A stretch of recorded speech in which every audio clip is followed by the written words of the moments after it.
Thank you, Carrie. Okay, let's try this again.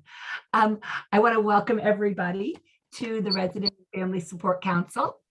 This is the meeting that we have every other week, and with various topics, with the purpose being to empower people with information so that they can have the life that they need, want, and deserve while living in a long-term care community in Illinois. And everything that we bring to you is based upon a work group that we have, which is made up of family members, people who live in facilities, as well as ombudsmen that work throughout the state.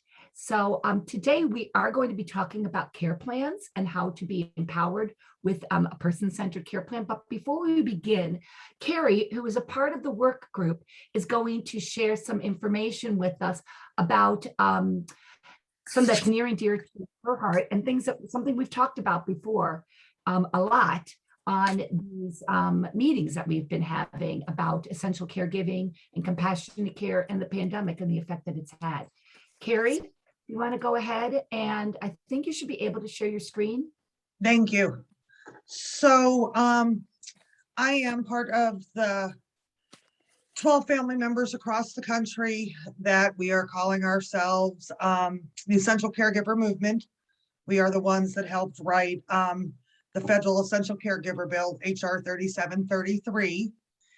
And we have, with the help of lots of families across the country, we have published a book that has the stories of families from all through the pandemic and what they've been through. We are sending a copy, thanks to everyone's financial support and help, to every member of Congress and Senate. They start going in the mail today. Hopefully by this point next week, every member of Congress and Senate will have one of these books. Stephen's going to put it in the chat if you would like to order one. They are a true, this was a lot of work, and we put a lot of love and effort into it, and it was very heartbreaking at the same time to go through the stories that families sent us to tell what they've been through. But hopefully we can use this to educate legislators both on a state and federal level. Obviously we introduced a bill here in Illinois last winter that unfortunately never got out of committee, but we will be reintroducing it again come January with the help of Senator Tracy. And this book, whether you buy one for yourself or decide to share it with a state legislator, or if you know somebody in the media, any of the above can help. The book itself is like $6 something, I believe, $6 and change. Stephen's going to put the link up if you do. Oh, sorry, there it is, $5.94 plus shipping. And they are beautiful. The more of us that talk about this, the more we get it out, the better chance we get of passing this law to make sure our loved ones are never alone again, and that their rights stop being taken away from them. So, and if you have questions, let me know. We also have information on all the Illinois Caregivers website and on our Facebook page and on the National Caregiver for Compromise page. Okay, Lee, go ahead. Yeah, just a real quick second, Carrie, I put the link to it in the chat, and you know, I read the one from Texas. There's a Texas only version of it, and it's powerful stuff. So I highly recommend getting this. I know I still need to order mine, but I'm going to, and I'm looking forward to getting it. Go ahead, Lee.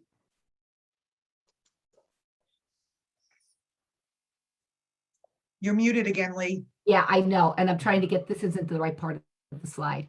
So let me stop my share and get back to where we need to go. I don't know why this keeps coming up. Okay.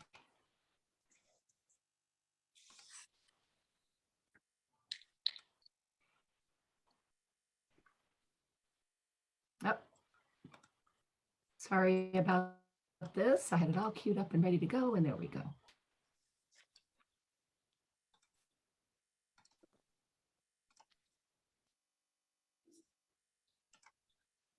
Okay. So today, last time, if anybody was on our call last time, you'll remember that we talked about, we had actually an administrator and we had a CEO or board member join us from a facility downstate Illinois that talked about person-centered care and their journey on what that looked like and their continuous journey on how to keep navigating what this looks like for people, because everybody's an individual. And when you are working with the long-term care community, there's a lot of individual people that live in these communities that all have individual personalized needs. And how does that play out? And how does that work? And so what we're going to talk today is about you being empowered yourself by looking at that care plan and being that strong advocate of yourself and using your care plan to get your person-centered care needs met. So what do we mean by this? What does this really mean? So let's start talking about that right now. At the end, then Carrie's going to come back into the conversation. She's going to share with us her own perspective of how she's done this with her loved one, her son, who's in a long-term care community, and how she has used that care plan to make sure that he gets the care that he needs, wants, and deserves. So to start with, information is power for people. That seems to be our mantra with these meetings, every time we have these meetings. So one of the things that I think it's important for everybody to realize is that there's different types of long-term care communities throughout Illinois. And I've listed on the screen for you right now what those facilities are. And so because of the different type of facility, it dictates what they refer to this care plan as. So having that language, having the proper language when you're talking with the community is important because it shows that you know what you're talking about. So that's the first thing that we want to make sure is that everybody's aware of that. So if you live in a skilled, intermediate, or in an Illinois veterans home in Illinois, it's referred to as a care plan. But if you live in an assisted living or a supportive living, it's referred to as a service plan. If you live in a sheltered care, where there are not too many of those in Illinois, but if you live in sheltered care, there's really nothing specifically the way they refer to it. It does talk about having goals for the individual and having a record of care needs, but it doesn't label it anything specifically. And then specialized mental health rehab facilities, or what is more commonly known as a SMRF, they refer to that as treatment plans. And an intermediate care facility for developmentally disabled is referred to as an individual program plan. I've also heard it referred to as an individual service plan, but in the regulations, no, it's referred to as an individual program plan. And then medically complex for the developmentally disabled, it's called an individual habilitation plan. So like we said, it's important to understand how it's referred to so that you can be talking the same lingo as those that work in that facility. So we are going to be including in the chat, I believe Stephen has put it into that magical cloud for all of us, a handout that shares the links so that you can get to those regulations for all the buildings. And what that further goes on to define is how frequently these plans need to be reviewed for everybody. So for example, skilled, intermediate, and veterans home, those care plans have to be done within 48 hours of admission, and they refer to that as a baseline care plan. And that's supposed to include all the admitting information and start putting that into a care plan. And then it's supposed to be a work in progress for the next 21 days as the assessment process is happening. And then by that 21st day is when that care plan needs to be written. And then every 3 months thereafter, it gets reviewed. Or if something significant happens with the individual, it also gets reviewed. And it has to be updated at that time as well. So if it's for assisted living and supportive living, those get written upon admission, but then they get reviewed only every year. Or if something significant happens in the individual's life, to dictate a return to that plan, that service plan, and to update it. And it's important to know that with all of these, that's one of the criteria, is that if any changes happen in the individual's life, that we need to go back to those plans, those care plans, those service plans, those treatment plans, whatever it's referred to, and they need to be updated based upon those needs at that given time. So this isn't something that gets written and stays in place and doesn't get looked at. That's an important piece to know. It should be written and then updated as changes happen with the individual or as the individual desires for it to change. So let's talk a little bit about the meeting, because this is where we get a lot of questions from people. So what is this meeting supposed to look like? So when they have these meetings, these care plan meetings, and just for the sake of conversation, I'm going to refer to it as care plans through the course of this, so that I don't have to keep reiterating all the different types of language that it's used to represent in the different types of communities. So the meeting itself, the people that are involved in that meeting, you get to decide who you want in that meeting. For skilled and intermediate care, it does define that there needs to be somebody represented from dietary, somebody from social services, nursing, the nurse's aide, the physician, the resident and the family, and the therapy services, if you have that, those have to be included, but you could also have other people included in that. And so let's say, for example, the maintenance man knows you really well. And you want the maintenance man there because he knows the way you like your daily routine carried out. You can have the maintenance man come to the meeting if you want. You can have the ombudsman come to the meeting if you want.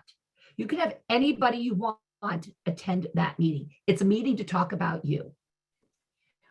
The other thing to know is that typically what you'll find about these meetings is that they take place, they're scheduled in 15-minute increments, which that is not a lot of time to talk about people's care needs, right? But we do have to understand that just as when you go to the doctor's office, many of us could go to the doctor and spend hours in the doctor's office with him, talking about all the things that we need, all our issues that are going on in our world, what it is that he could do to help us. But we're only allotted a certain amount of time to be able to talk with them. And typically that is about a 10 to 15-minute window for the physician.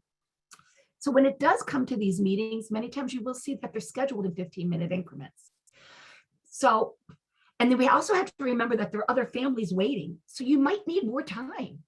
You might need more than 15 minutes, but to be respectful for the people that are behind you, that are coming in for that next meeting, so that they don't have to wait an hour for their meeting. If you need more time, make sure you let the facility know that. Let the facility know that I need more than 15 minutes. So can we please have more time than that? And this might be very helpful, especially in the beginning, when you really need to make sure that they understand who you are. And you can, if you are in the middle of that meeting, and let's say they tell you only have 15 minutes, you can at that point say, can we schedule another meeting so that we can have more time? It's about you. Do not hesitate to do that. And what you also may find is that sometimes you may not need all those people involved in the meeting. So if it's because, let's say, you have a lot of dietary issues and dietary needs, you could ask for maybe just the floor nurse and the dietary supervisor to be involved in that meeting so that you can have those needs addressed. You might not need the activity person, the social service person in that meeting. So know that this is, the bottom line is you're empowered to have that conversation happen as you want it to happen. And if you need more time, make sure you make an appointment for more time. Like I said, the frequencies of these meetings really does depend on the type of facility, but remember, it can be reviewed and updated at any time. Does anybody have any questions in regards to meetings? If you do, go ahead and put them in the chat, okay? Or raise your hand, and I might not be able to see everybody's hand because I'm presenting. So if there is a hand raised, Carrie, could you just let me know, and then we can go ahead and get that question answered. So how to use your care plans and service plans effectively. I always say it's rude to talk about people behind their back. So the person themselves who this conversation is about needs to be at that meeting. Resident, the individual who's involved in that care plan, needs to be at the meeting. And this is an opportunity. You should be there to be able to help set your own goals and your approaches. I actually was involved in a conversation with somebody earlier today who said they got a copy of their care plan and it was not them. So they know what they need. They know how their approaches should be when it's coming to care needs. They know how they want to be dressed. They know how they want to be bathed. So the person should be able to be a part of this conversation and be able to help set what those approaches and or those goals look like. I also personally feel that it's really important for the nurse's aide, the individual who is most primarily responsible for the care of the individual, to be involved in that meeting, because they should be an extension of the resident, an extension of the individual. So they should be involved in that meeting, not only to impart information and share information, but also to help articulate some of those care needs about the resident. And they also know how that resident is doing best because they're working with the individual every day. So really make sure that you get that nurse's aide. Invite them to come to your meeting and tell them you want them at your meeting. You can use the care plan when the facility may disagree with the residents. This is something, as Ombudsman, we preach this to facilities all the time. So what might that look like? It might look like a person who has COPD and they want to continue smoking. And the facility is like, no, you can't smoke. You've got COPD. But if that person lived in the community and they wanted to continue smoking, they would be continuing to smoke. So the facility, sometimes we get into this quandary here where the facility is like, but we know it's not good for the individual, so we can't let them do it. But that person is an individual. They do have their rights, and they do have that right to be able to live their life the way they want to, even if as the facility, they may disagree with it. So this is where it's a prime opportunity for that facility and the resident to come together and write that care plan that just says how that individual can still have their need met. The facility is going to provide education to the person to make sure that they're fully aware and they made a conscious decision, but the person gets to have that right adhered to. And this relinquishes responsibility from that facility and that guilt from the facility, because it's up to the resident for how they want to live their life. And this, we have to remember that the care plans are basically the directions on how to care for each person as the individual that they are. So that should be the information that's included in there. And we're really going to talk a little bit more about that when Carrie shares more of her individual story about her son. And the other thing that it's important to understand is these computer-generated problem goals and approaches. Canned care plans is what they're referred to in the industry. You may have heard of it referred to as that, or they're just very generic type of looking care plans. It should be about you. It could start off generically like the person's a diabetic, but then it could go into more details about what puts that person maybe at risk for their sugar dropping low. And it should look for what the person then also has their desires built into it as well. So it shouldn't be this thing where the staff in a facility just look in their database for a problem area and they hit click and it generates a problem goal and approach. It needs to be specific for the individual who the care plan is on. So what it shouldn't look like. People talking about the person and the person has no input for the conversation. So if you attend a meeting and everyone's sitting around the table and they're talking about you and not asking questions to you, that's not an effective conversation. It shouldn't be staff saying, well, Mr. Jones likes this and Mr. Jones wants that. It should be Mr. Jones saying, this is what I want, this is what I like. Also, if you're caught up in a meeting and you don't understand what's going on, because there's a lot of technical language going on, that can feel very, very intimidating. I know I've been to the doctor's office with my mother, and my mother gets very intimidated when the doctor starts throwing around a lot of jargon. And so then that shuts her down and she doesn't ask questions. So you can ask them, could you please explain that to me? The other thing that you'll also find is there are a lot of acronyms for things. We've got the DON, we've got the MDS, we've got the ADLs, got a lot of initials for things that people don't necessarily know what they're talking about. Not knowing that does not mean that you don't know what you're talking about. You're not a person that comes from this medical world. So speak up and say, I have no idea what you're talking about when you're saying ADLs, which, by the way, means activities of daily living. So it also shouldn't look like a bunch of department heads who are sitting in the room and they don't know who you are. It should be the people who care for you the most are in the room. So it shouldn't be this nurse that sits in an office all day long. That's the nurse in attendance at the meeting. It should be your floor nurse. She should be involved in that meeting. It should be the CNA, not the one who schedules all the CNAs, but the CNA who cares for you. It says in the regulations for nursing home, it needs to be a dietary staff member. It doesn't say it has to be the dietary manager. It could be the server that serves the tray at meals, who knows what that person likes and doesn't like. So these are the types of things that it should be. If you're experiencing this, change, be empowered and change it. So we've also asked when preparing for this presentation, what does a plan really look like? So this is an example of what a care plan may look like. I'm going to go, I know everybody can read, but we do have some people that may also be on the phone. So I'm going to go ahead and read this to you. The way care plans are set up is that they're set up usually with a problem and or a need. Then a goal is written based upon that problem or need. And then approaches or interventions are developed to help achieve that goal and eliminate that problem or address that need. So why does that play out in the real world? Here's a sample. So the problem or need could be expressed as, Mr. Jones is an insulin-dependent diabetic and has been informed that he should not have sweets at nighttime, but he still desires to have ice cream after dinner.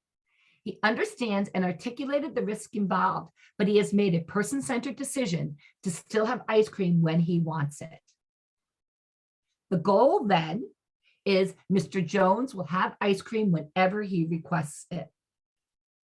The approach, when Mr. Jones asks for ice cream, provide him with his personal desire independent of his diabetes.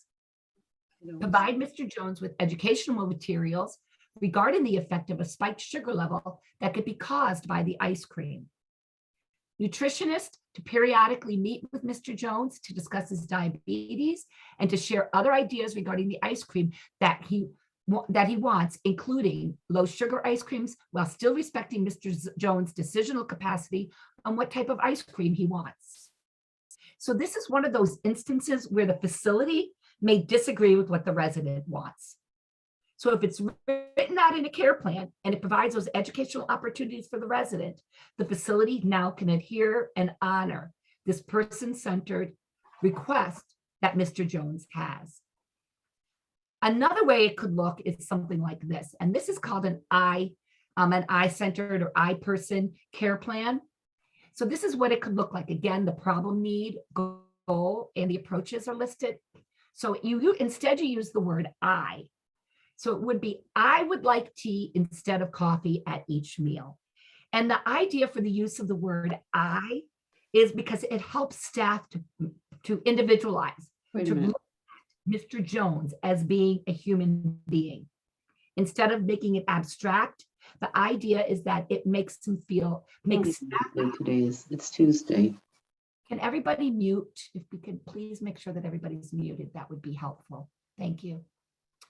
And then the goal would be, again, using that word I will receive tea at the onset of each meal as I desire. And the approaches or intervention inform all care and dining staff of Mr. Jones' desire for tea at each meal. Place a sign in the kitchen by the coffee or teapot to remind dining staff of his personal desire. If staff forget, Mr. Jones will remind the staff. If they persistently forget, Mr. Jones will inform the DON and dietary manager so they can remedy the situation ASAP. So that's what it could look like when we're talking abstractly. But what does it really look like in real life? And this is where I'm going to hand it over to Carrie. And Carrie's going to share what it looks like for her and for her son in the care community that he lives at. Carrie? Okay, so first let's start with, let me answer a few questions that people have asked that were in the chat. Okay. So one of somebody said, how can you have people there? Ask, okay, whether it is you want somebody from dietary or you want the CNA there. You have to vocalize what you want for your loved one. You're also allowed to bring an advocate that is not the ombudsman if you choose, or another family member or a friend with you. This is about the resident. So the resident can choose who all is sitting at that meeting. And a lot of times it helps to bring somebody in with you that's another set of ears that is not as emotionally attached as the resident or the family member. Because there are times this does get very emotional, and sometimes it helps to have that neutral party, whether it is the ombudsman or somebody else. Somebody asked about what happens if they're not writing goals. Then you need to speak up and you need to say to them, hold on, this is not how it's supposed to be done. There should be very clear goals. Lee, will you let me share my screen again? Yes, you should be able to share it. I think I set it up that you can share it. Not while you're still sharing. Oh, okay. I'll stop my share. Yes. There we go. And While you're setting that up, I want to just talk about the question asked about the meeting as well. Do know that that community that you're talking about, who asked the question, it is part of the regulations. right, and that person that asked that questions, I know is at a skilled nursing for sure. Okay, so there is a regulation regarding, and so when you ask that handout that Stephen put into the chat box, if you click on that and then you click on the regulation piece for the federal regulation, it will tell you. I would print that out and bring a copy of that to the facility and say, this is who you need to have at the meeting per the regulations. And the CNA they have to be involved in the conversation. And Right. They could say that maybe then we don't want them attending. The staff, the facility could say, would we talk to them beforehand? We don't have them at the meeting. Say, but I want them at my meeting. Right. Okay, so make sure And you even here, when you look at my son's goals, which are not, the goals that I'm showing you are not what you typically see in the average care plan. But these are things that are really important for him, for me, for him. I mean, he has a debit card. I want him to understand the accountability of what having a debit card means. So we have, goals in here that when he's out in the community, that he will save his receipts and somebody will help him add them up and they will tell mom. We have goals in here about, him knowing about healthier snacks because he's a type 1 diabetic who loves carbs. So we have those goals that are written in a way that are very specific. If you look like at the top goal, the staff is supposed to assist my son in checking his stuff and then looking and seeing what he has and text mom. So we're not waiting until he's out of soap, shampoo, and razor blades. They're supposed to let me know once a week, hey, what does he have left? And we have that in here about certain things, whether it is, he needs more soda for his mini fridge, or whether it is, personal grooming supplies. The other aspect that is done in his care plan, let me close this one and pull a different one. Oops, hold on, let me try that again. Sorry, that didn't work. Carrie, while you're doing that, I just want to, for everybody to, so Carrie's son is at, you want to explain that he's in an he's at an intermediate Yes. care facility for adults with developmental disabilities. So in our world, it is called an ISP or an IPP, but basically the same concept. It's just written a little different. So, like things that are written here. At one point we had a behavioral analyst that was in working with my son. And these were tools they came up with, some which they came up with, some I've come up with, to help the staff to know how to get my son to cooperate with them. You know, if you say to my son, dinner's in 10 minutes and we're eating now, he's not gonna eat dinner for you. It's just, that's who he is. But if you say, hey, Lynn, you know, this is what the choices are for dinner, what would you like? You're going to get a whole lot further. You know, it took a long time to get people to understand, stop asking him at 3 o'clock what you're going to want him to eat at 5:30 or 6, because A, he would rather be one of the last people to eat. He doesn't like being in the dining room when it's so crowded. And at 3:30 or 4 o'clock, he's not hungry. He has no clue. And you're going to get, I don't know, or no, I don't want dinner. So those kind of things are written in to make sure that people understand how to get him to work with them. You know, my son has a lot of fear of being dropped when people help move him or walk with him. So we tell people all the time, until you've built a relationship with him, and I'll pull up another screen, until you've built a relationship, he is not going to easily cooperate all the time to get you to do what you want. So, you know, they've taught the staff of, you know, how to work with him, how to ask questions and give him choices instead of telling them what they're doing. You know, the staff, there are lots of places in his plan that tells the staff, you know, talk to him about things that interest him. So you will get him to cooperate with you in the long run. And, you know, especially like the top one, if there's something that's going to change in schedule, change in a roommate, change in anything, you need to tell him ahead of time. He is one of those people who doesn't do change.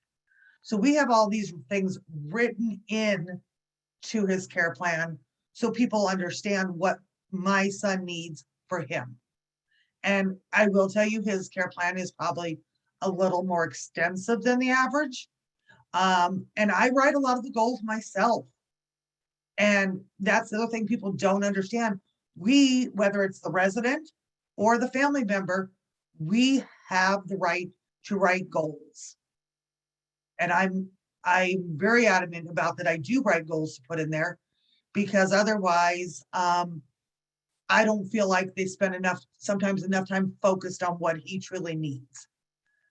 And when Lee talked about, you know, this, oh, everyone's using this care plan of, ooh, they're just going to pull ideas out of a computer program. Don't let it happen. When you see it, call them on it. I will tell you that people have a bad habit of trying to copy and paste from one person's care plan to another person's care plan, and they'll forget to change the name. And I've seen it more than once. Call them on it. That has nothing to do with your loved one. If they've copied from Sam's care plan to put it in Sammy's care plan, it is all should be individualized, you know. And we have a lot, everything in my son's is very individualized, and in his building it's done that way. For those of you that were here 2 weeks ago, you know, those were the directors from my son's facility. So that is their total concept of how they do things, but not everybody does it that way. So you have to advocate for your loved one, or the resident has to advocate for themselves. You know, I was helping somebody today, and they got me case notes out of their file for me to look at as I was helping them. And the things that were put in there were were appalling and shouldn't, you know. And this resident was smart enough to say, hold on, this isn't right. We're going to speak up and we're going to do something about this.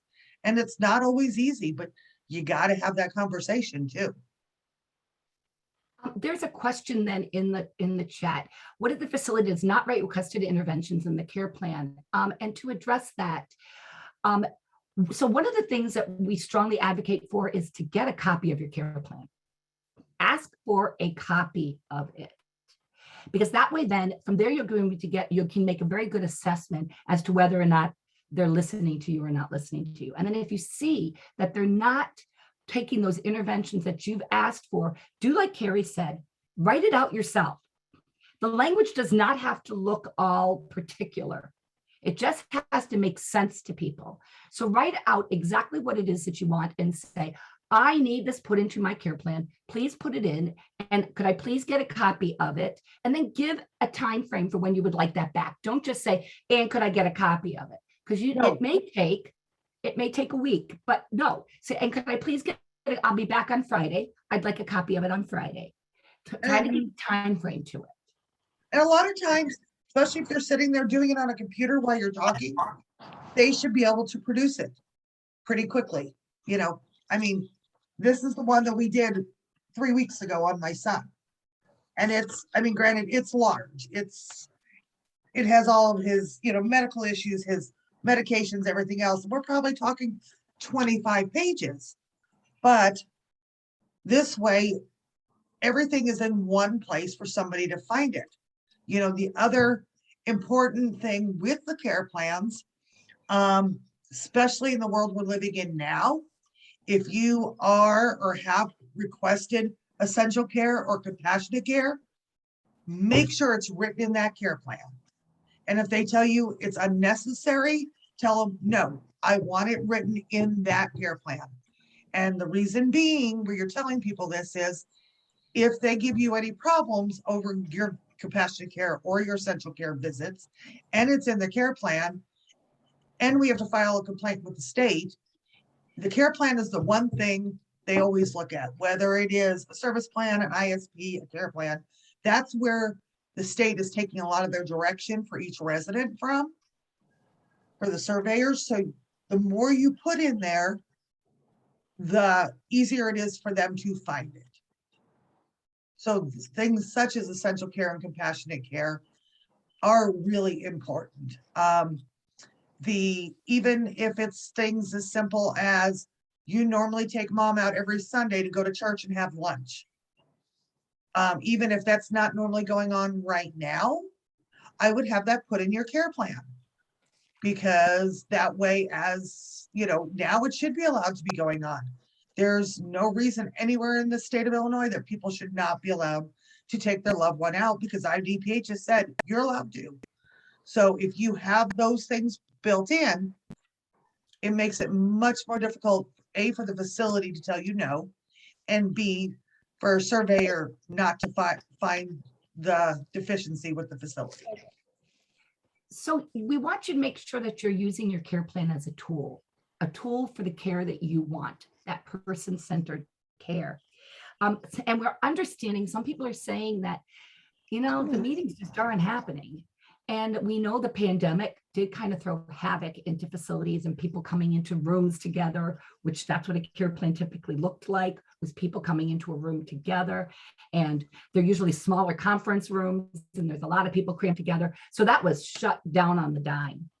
And because of that, some people then just started doing care plan meetings with smaller groups and not inviting everybody in together.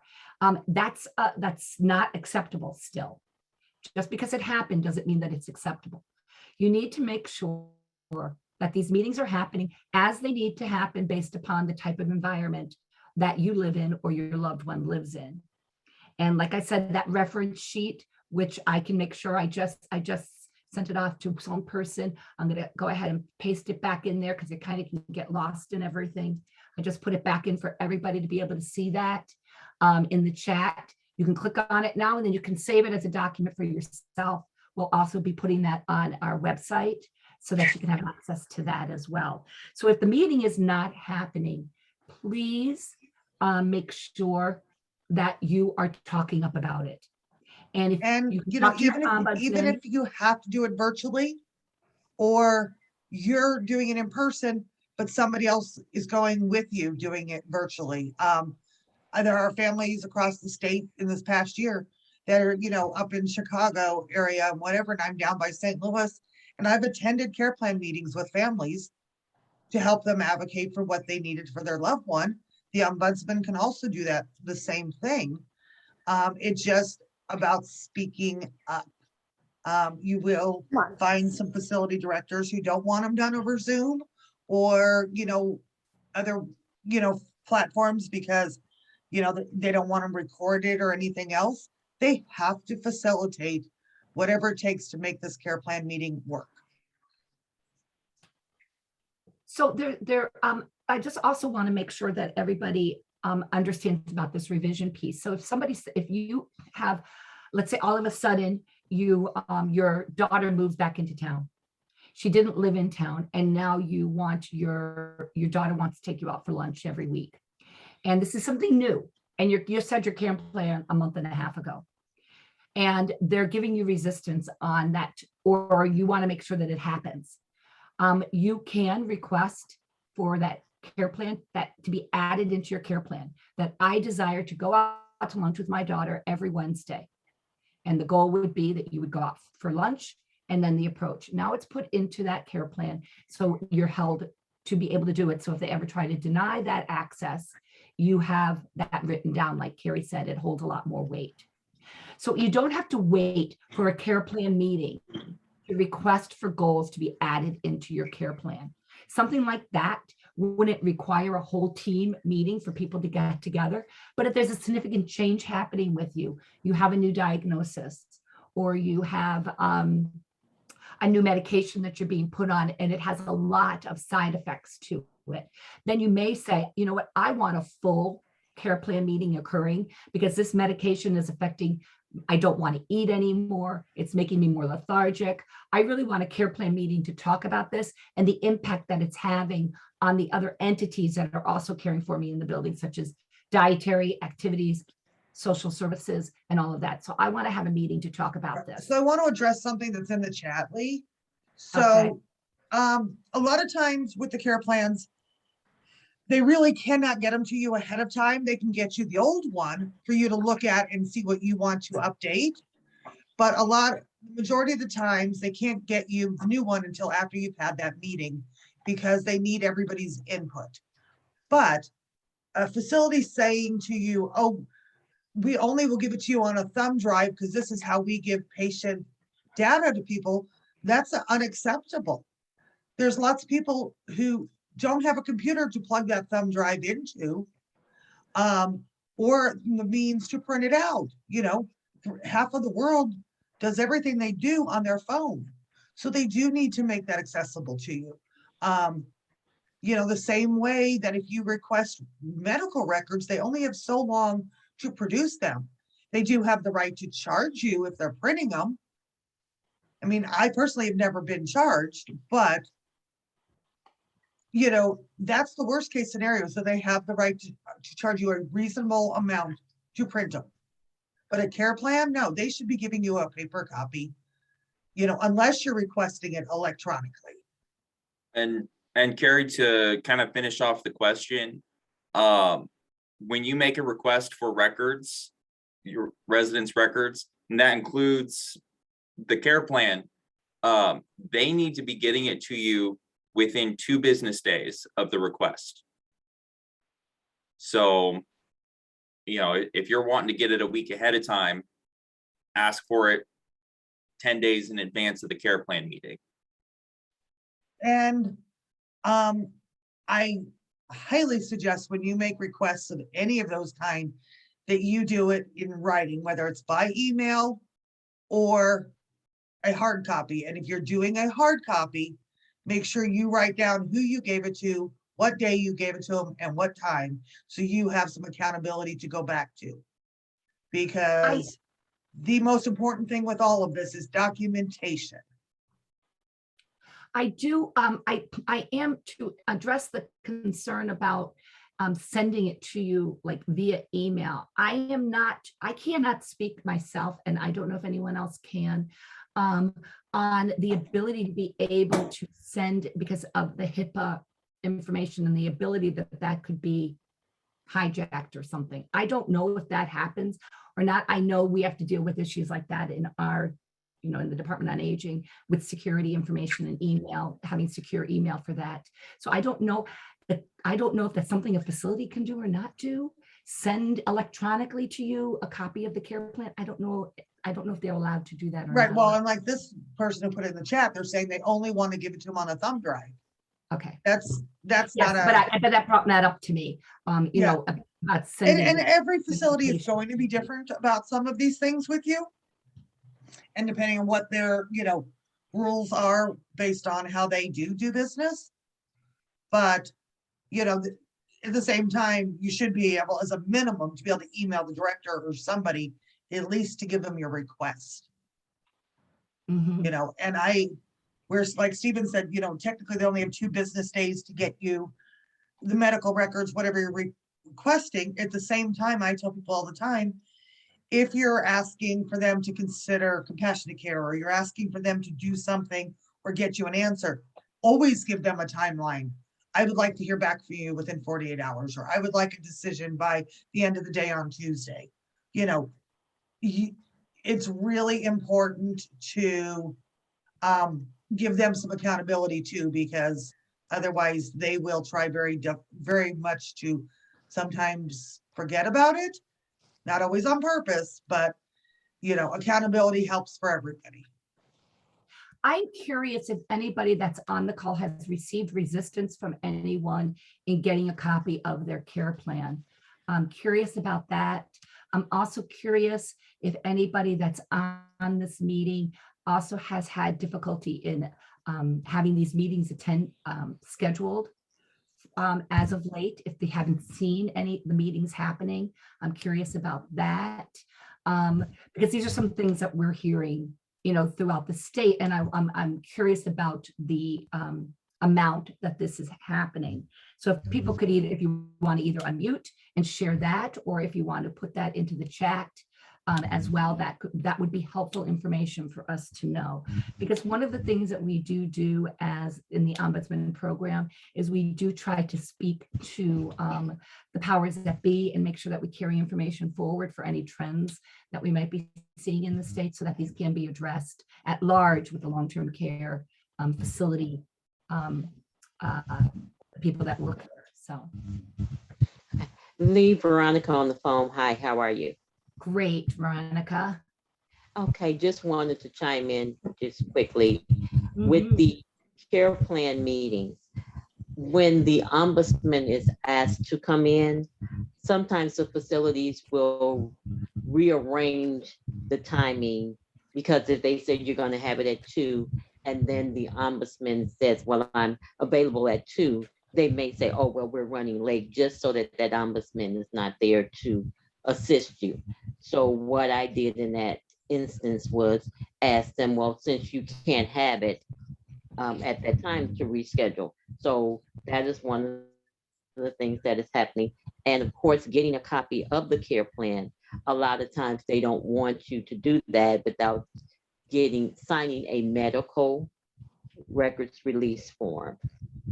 And that medical records release form then has to go to their corporate office, then has to be printed out and sent over to come back to you on a thumb drive.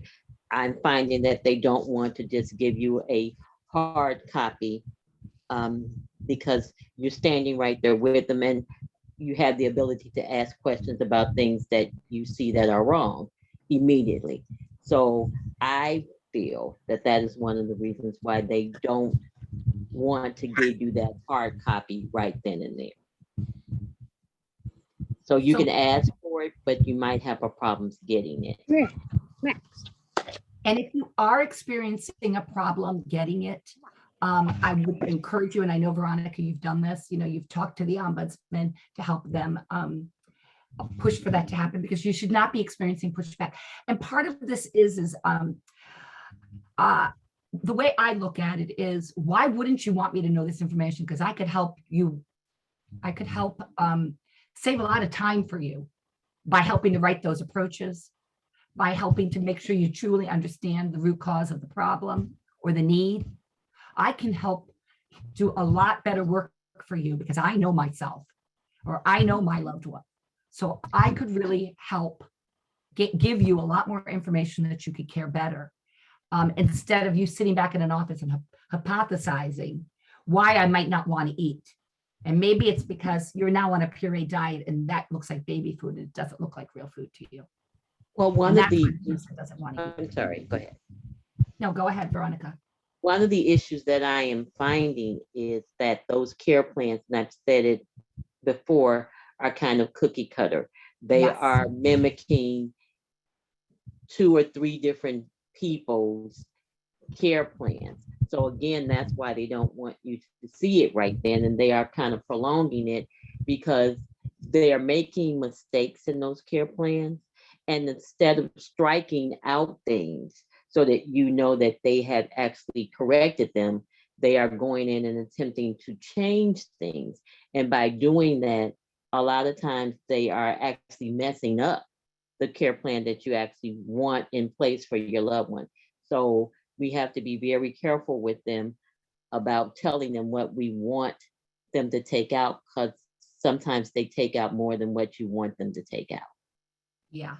And I mean, I've seen, like Carrie said, I've seen care plans with people where it will say, because it's a canned care plan, or like you said, a cookie cutter care plan, where it will say he/she, and the person is not a he/she individual. They are a he or they are a her. And or they'll have, like Carrie said, they'll say she and the individual is a male. Because they are just using, it's easy to push a button and just hit and it prints across the board. And that is no way. That's why this is a person-centered care plan conversation.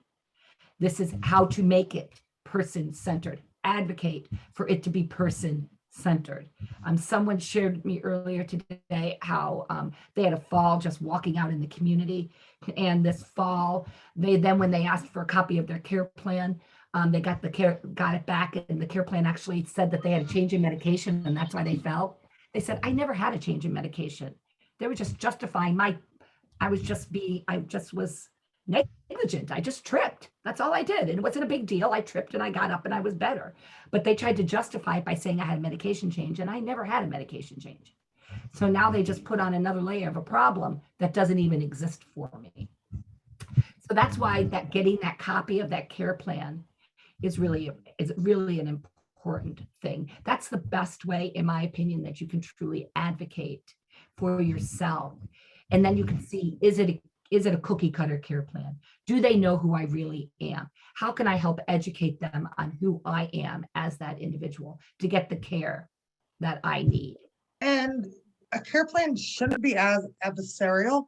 I mean, people should be, the facility should be working with the resident and working with the family for what is the best thing for the resident. I think a lot of times people come into it, they're scared and they feel like their back's against the wall, so they have to be defensive. And that can happen on either side, whether it's the facility or the resident or the family. And sometimes it really just takes taking a deep breath and everybody having a conversation about what is the best thing for the resident. Because in the end, it is not what is easiest for the facility. It is not what is easiest for me as a mom. It is what is the best thing for my son. And the rest of it really becomes irrelevant. And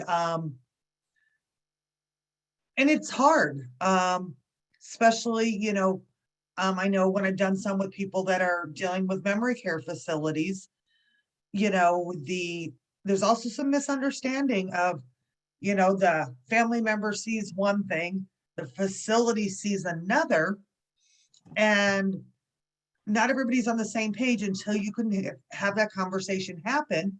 Because at that point, unfortunately, the resident isn't always able to add their input the way they could have 6 months or a year ago.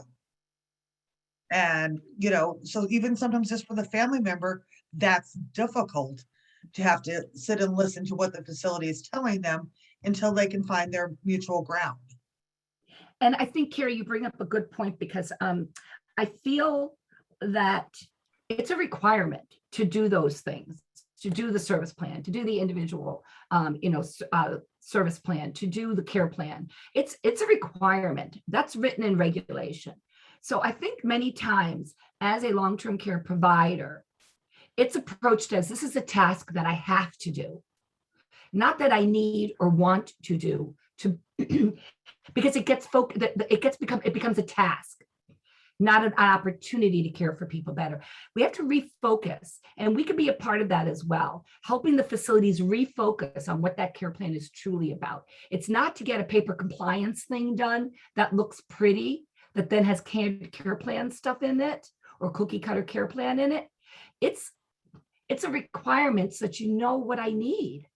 And so if you share that with me and I can help you do it better.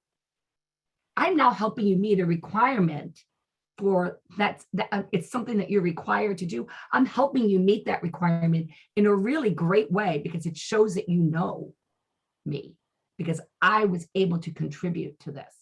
One of the things that frustrates me tremendously when I see care plans is those activity care plans. And I'm speaking to this as a recreation therapist who used to consult to activity departments. And it has that care plan on there that says the resident spends their day in their room and they need to do more. Well, who says they need to do more? You know, I mean, the person may not want to do more. They may be perfectly content being in their room. So now I just put an unnecessary need on the person. And then abstractly, they'll pull out of the cloud someplace that will say the resident will attend bingo. Well, I don't like bingo. I wouldn't want to attend bingo. If somebody would have come to me and said, what is your need for your quality of life, your engagement in this community? I'd say, you know what? This is how I want my day to look. I want to be get up and have a cup of tea while I'm reading the newspaper. I want to be able to work in a Sudoku puzzle. I want to be able to binge watch some TV in the afternoon. I want to be able to go to church services. I want to be able to do that craft that you do every now and then, maybe not all the time, because I might not have a need for it. I want to be able to do jigsaw puzzles on my own. This is what I want. And then your care plan can just be that I will do one thing that has meaning and value for me each day. I can write that own care plan for myself. I just saved the facility a lot of work. Go ahead, Stephen. So I just wanted to point out that we are getting down to the wire on our time. It's been a really good discussion. But there's a couple of things that I wanted to make sure that we didn't miss before we run out of time. So when you're looking at, as a family member, giving input to your resident, your loved one's care plan, remember that you're the family member. The resident has the ultimate authority as to what gets put in there. And like, you know, as Carrie is talking about writing her son's care plan, she's not just any family member. Carrie, are you your son's guardian or power of attorney? I can't remember. I am power of attorney. He doesn't need a guardian, and we let him make, he makes as many choices with me. We make these choices together. And that right there is key. Everyone it's not just anybody throwing in ideas to the care plan. It's the power of attorney working with the resident, putting things into the care plan. Another thing I wanted to point out, because I've had questions on this, is it legal for a facility to hold a care plan without a family member or without the resident? The answer to that is yes. It is legal. They are required to notify you of it. If you can't make it, you need to call the facility and say, hey, I can't make it. Or if your loved one says, what care plan? I don't know what you're talking about. That's a problem, and you need to reschedule the care plan for a time that works for you. So that's my 2 cents. We're at 4 o'clock, so we need to. I have one thing. I want to make sure everybody's aware of the town hall meeting that we're having on residents' rights. That will be this Thursday at 10 a.m. I put the direct link. So if you want to copy that, then all you need to do is click on that link on Thursday at 10 a.m. and join the meeting. We actually have a couple of residents that will be joining us and talking about what residents' rights means to them. So I think it's going to be a really good meeting. So if you could please join us for that. We're very excited about that. Last time we had over 100 people join us. And so we're looking forward to all of you being on that and helping to support residents and Resident Right Month.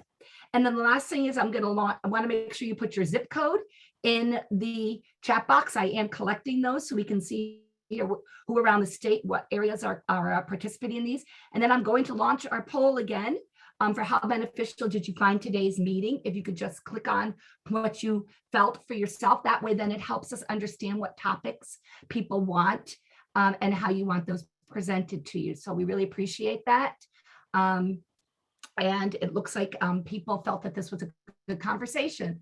So I'm excited about that we had everybody join us today. Our next topic is going to be, does anybody remember? Because I don't. Good question. I can't remember what our next topic is, but it will be on November 9th. Oh, I know what it is. It's going to be on Guardianship. guardianship, which was something that everybody on this call really wanted. We are going to actually be talking to the guardianship guru in the state, who's going to talk about the hows and the whys of guardianship. So please join us for that conversation on November 9th. And we're very excited that everybody joined today. Have a wonderful rest of your day. And I am going to end the poll now, and I am going to end the recording. And